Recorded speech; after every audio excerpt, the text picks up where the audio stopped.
রাজধানী সহ দেশের বিভিন্ন স্থানে পেট্রোল পাম্পে পর্যাপ্ত জ্বালানি তেল পাচ্ছে না গ্রাহক। তবে তেলের সংকট নেই জানিয়ে প্রয়োজনের অতিরিক্ত তেল সংগ্রহ না করতে জনগণের প্রতি অনুরোধ করেছেন বিদ্যুৎ, জ্বালানি ও খনিজ সম্পদ মন্ত্রী ইকবাল হাসান মাহমুদ টুকু। আবির আহমদের রিপোর্ট। রাজধানীর পেট্রোল পাম্পগুলোতে যানবাহনের দীর্ঘ সারি। জ্বালানি তেল কখন আসবে সে অপেক্ষার প্রহর যেন শেষ হয় না। বিজয় সরণিতে একটি ফিলিং স্টেশনে গিয়ে দেখা যায় ভোর থেকেই অপেক্ষায় রয়েছেন গ্রাহকরা। সকাল গড়িয়ে দুপুরের দিকে লরিতে করে জ্বালানি তেল আসলে কিছুটা স্বস্তি দেখা যায়। এক একটা পাম্প থেকে আরেকটা পাম্পে আমরা ঘুরতেছি, তেল পাচ্ছি না। রেশনিং করে দিচ্ছে 300-400 টাকা করে। তা আমরা যারা ব্যবসা করি বা চাকরি করি প্রতিদিন লাইন ধরে ঝামেলা হয়। এমন দৃশ্য ঢাকার বেশিরভাগ পেট্রোল পাম্পের। দীর্ঘ অপেক্ষার পর তেল পেলেও তা চাহিদার তুলনায় কম। সরকার রেশনিং পদ্ধতি বাতিল করলেও চাহিদা মতো তেল না পাওয়ায় প্রতিদিনই লাইনে দাঁড়িয়ে তেল নিতে হচ্ছে গ্রাহকদের, যা বিড়ম্বনায় ফেলছে চালকদেরও। 2 ঘন্টা ধরে দাঁড়িয়ে আছি, এখনো নাকি ভিতরে গাড়ি ঢুকে নাই। ম্যাক্সিমাম পাম্প বন্ধ। জ্বালানি ঘাটতির কথা বলা হলেও ব্যাংক বন্ধ থাকায় পে অর্ডার করতে না পারায় ডিপো থেকে তেল নিতে না পারাও একটি কারণ বলছে পাম্প কর্তৃপক্ষ। ক্রাইসিস আছে যেহেতু ব্যাংক আপনার 18 তারিখ থেকে বন্ধ। এখন আজকে যেমন আমি তেল 27,000 লিটার পেয়েছি, আমি সেখানে 13,000 লিটার 13,500 তুলতে পারছি।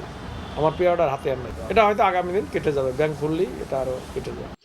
এদিকে দেশে জ্বালানি তেলের কোনো সংকট নেই জানিয়ে জনগণকে আতঙ্কিত না হবার আহ্বান জানালেন বিদ্যুৎ, জ্বালানি ও খনিজ সম্পদ মন্ত্রী ইকবাল হাসান মাহমুদ টুকু। গত 2 দিন, ঈদের দিন আর ঈদের পরের দিন সরকারি ছুটি ছিল।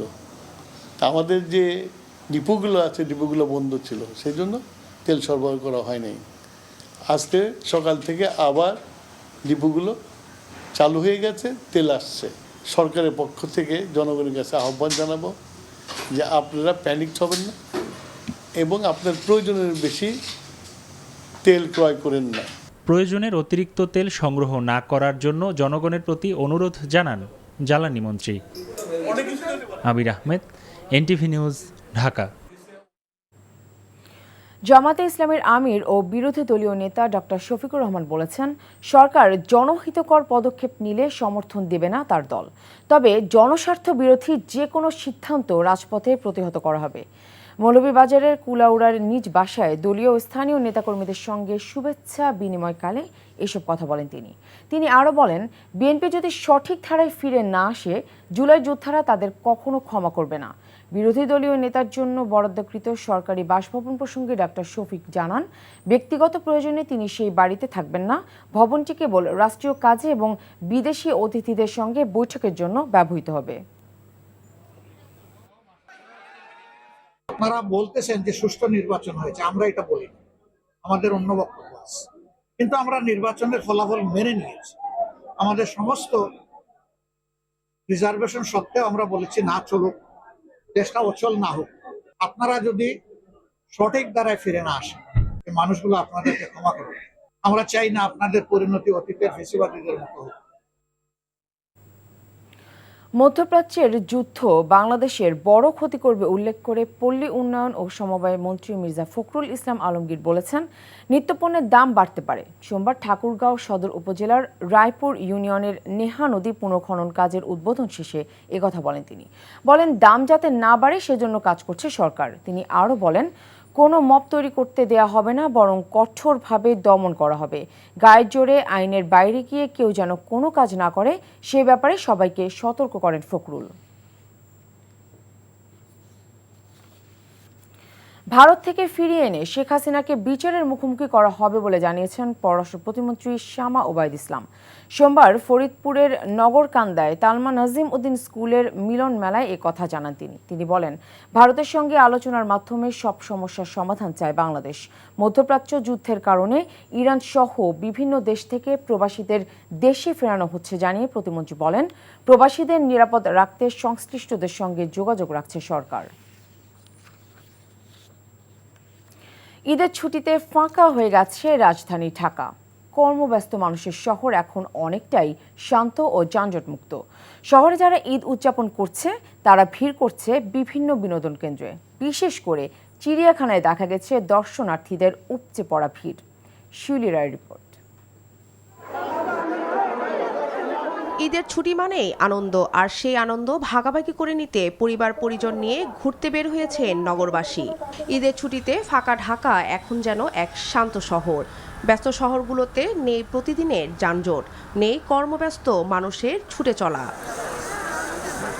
তবে ফাঁকা শহরে বিনোদন কেন্দ্রগুলোতে ঠিকই দেখা গেছে মানুষের ভিড়। ঈদের তৃতীয় দিনে রাজধানী মিরপুরের জাতীয় চিড়িয়াখানায় ছিল দর্শনার্থীদের উপচে পড়া ভিড়।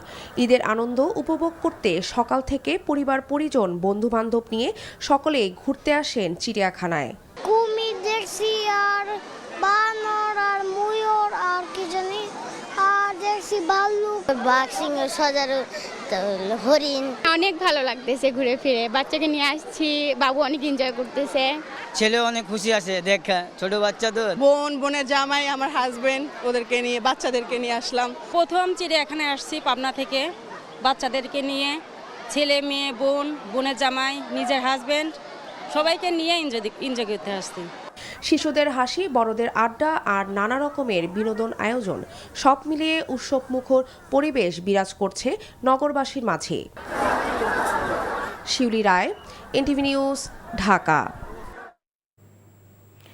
পর্যটকদের ঢল নেমেছে কক্সবাজার সমুদ্র সৈকত সহ দেশের বিভিন্ন পর্যটন স্পটে।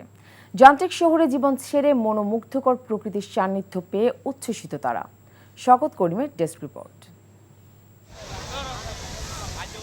বিশ্বের দীর্ঘতম কক্সবাজার সমুদ্র সৈকত পর্যটকদের উপস্থিতিতে মুখরিত কলাতলি, সুগন্ধা ও লাবণী পয়েন্ট। সৈকতের বালুচরে পরিবার পরিজন বন্ধুদের নিয়ে আনন্দে মেতেছেন পর্যটকরা। শিশুদের কোলাহল, বড়দের উচ্ছ্বাস মিলিয়ে ঈদের আনন্দ ছড়িয়ে পড়েছে সৈকত জুড়ে। খুবই ভালো লাগছে, এর আগেও 5-6বার এসে গেছি, এটা নিয়ে 7বার। এবার পরিবেশটা খুব সুন্দর, যুগ ঝামেলা নাই। পর্যটকদের নিরাপত্তা নিশ্চিত করতে কাজ করছে ট্যুরিস্ট পুলিশ। হ্রদ, পাহাড় ও মেঘের মিতালি উপভোগ করতে রাঙামাটিতে ভ্রমণ পিপাসুরা। মনোমুগ্ধকর প্রকৃতির সান্নিধ্যে তারা। সিম্বল অব রাঙামাটি খ্যাত ঝুলন্ত সেতু পর্যটকদের পদচারণায় মুখর। চোখ জুড়ানো সৌন্দর্য, দর্শনার্থীদের সরব উপস্থিতি বান্দরবানে। প্রকৃতির নির্মল ছোঁয়া পেতে নীলাচল, নীলগিরি সহ পর্যটন স্পটগুলোতে ঘুরে বেড়াচ্ছেন পর্যটকরা।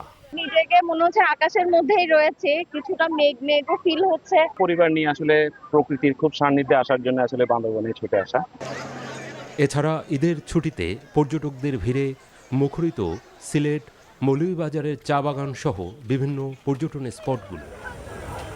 ভ্রমণ পিপাসুরা ঘুরে বেড়াচ্ছেন গাজীপুরের সাফারি পার্ক, নরসিংদীর ড্রিম হলিডে পার্ক সহ দেশের বিভিন্ন বিনোদন কেন্দ্রগুলোতে। শওকত করিম, এনটিভি নিউজ ডেস্ক।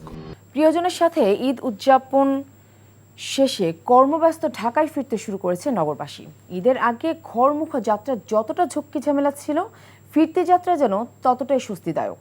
এদিকে ঈদযাত্রায় টিকিট না পাওয়া, জরুরি সেবায় যুক্ত কিংবা অন্য কোনো কারণে যারা গ্রামে যেতে পারেনি, তাদের অনেকেই এখন ঢাকা ছাড়ছে। সেলিম মালিকের রিপোর্ট।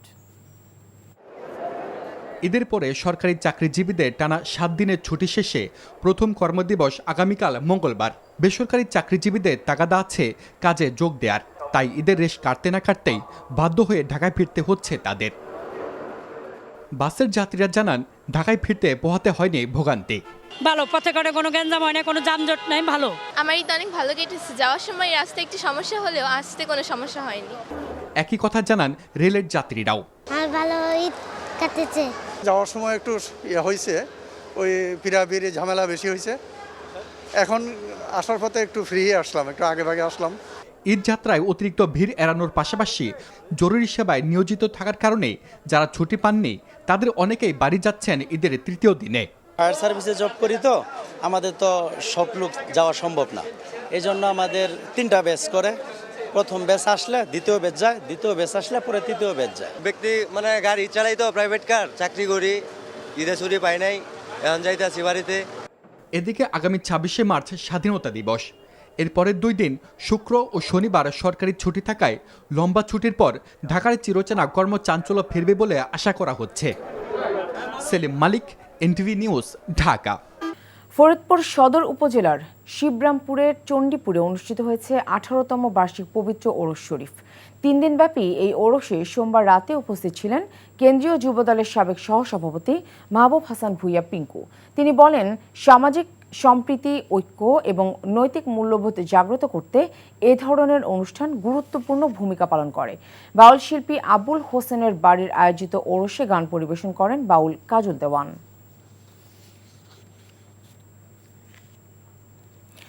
বিএনপির সাবেক মহাসচিব ও সাবেক মন্ত্রী KM ওবায়দুর রহমানের 19তম মৃত্যুবার্ষিকী উপলক্ষে ফরিদপুরে স্মরণসভা ও দোয়া মাহফিল হয়েছে।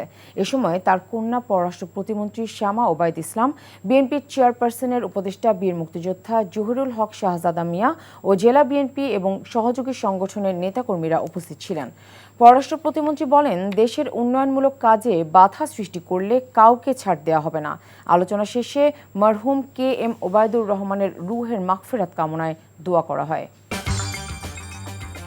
এই ছিল মধ্যরাতের খবরে। এই খবরের ভিডিও সহ আপডেট জানতে ভিজিট করুন NTV অনলাইন www.ntvbd.com। এছাড়াও NTVর জনপ্রিয় সব অনুষ্ঠান ও খবরের আপডেট জানতে ভিজিট করুন আমাদের ইউটিউব ও ভেরিফাইড ফেসবুক পেজ। ধন্যবাদ সবাইকে।